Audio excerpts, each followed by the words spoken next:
দাবি আপনাদের সামনে আবার এই সরকারের কাছে জোর দাবি করছি। সংগ্রামী ভাই বন্ধুগণ, তাদের কি অপরাধ ছিল? তারা বাংলাদেশ ইসলামী হুকুমত কায়েম করে আন্দোলন করছিলেন।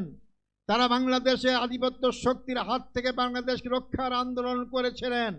শোষণ জুলুম নির্যাতনের হাত থেকে বাংলাদেশের 18 কোটি মানুষকে মুক্তির আন্দোলন করেছিলেন। এটাই ছিল তাদের অপরাধ। তাদেরকে ফাঁসি দেওয়া হয়েছে।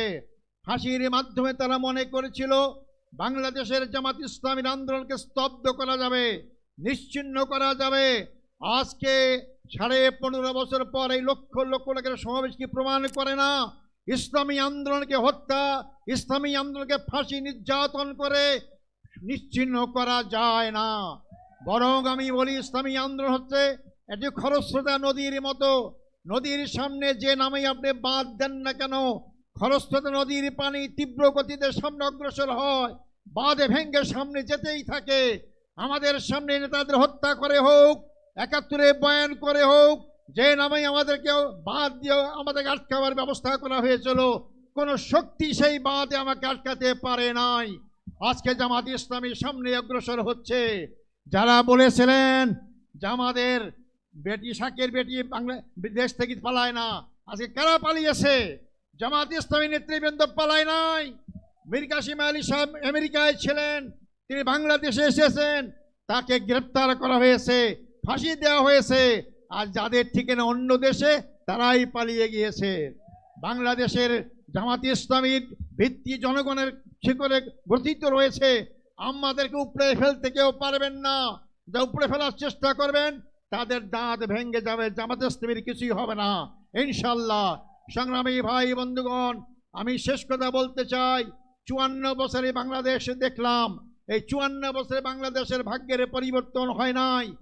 জনগণের নেতার পরিবর্তন হয়েছে, তাদের অনেক বাড়ি গাড়ি হয়েছে, জনতার পরিবর্তন হয় নাই। জামাত ইসলামী তার প্রতিষ্ঠা লগ্ন থেকেই বিশ্বাস করে মানুষের তৈরি আইন দিয়ে মানুষের ভাগ্যের পরিবর্তন হয় না। যে ভাগ্যের মালিক আল্লাহ, সে আল্লাহই যে আইন দিয়েছেন এই মানুষের ভাগ্যের পরিবর্তন করতে পারে। আগামী দিনে আমাদেরকে জনগণের ভাগ্যের পরিবর্তন করতে হলে, 18 কোটি মানুষের ভাগ্যের পরিবর্তন করতে হলে, 18 কোটি মানুষের সৃষ্টিকর্তা মহান রব্বুল আলামিনের আইন দ্বারাই এই ভাগ্যের পরিবর্তন সম্ভব। তা আগামী দিনে আমাদের স্লোগান হবে, আল্লাহর আইন চাই, সৎ লোকের শাসন চাই। আল্লাহর আইন কামের পাশাপাশি জামাত ইসলামী সৎ লোক তৈরি করার চেষ্টা করছে। 2 মন্ত্রী প্রমাণ করেছে তাদের বিগত 5 বছরের শাসনে একটি পয়সা দুর্নীতির প্রমাণ কেউ পেশ করতে পারে নাই।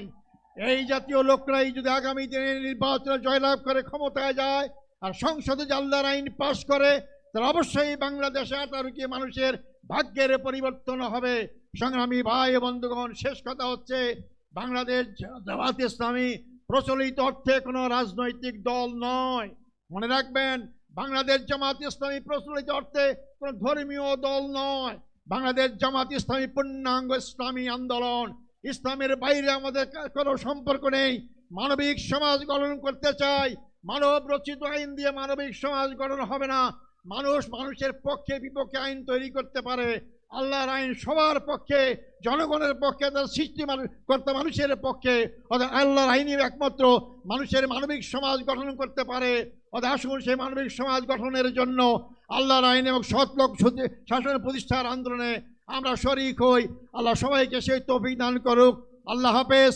বাংলাদেশ জিন্দাবাদ। জামাত ইসলামী বাংলাদেশ জিন্দাবাদ। আসসালামু আলাইকুম রহমতুল্লাহ ওয়া বারাকাতুহু।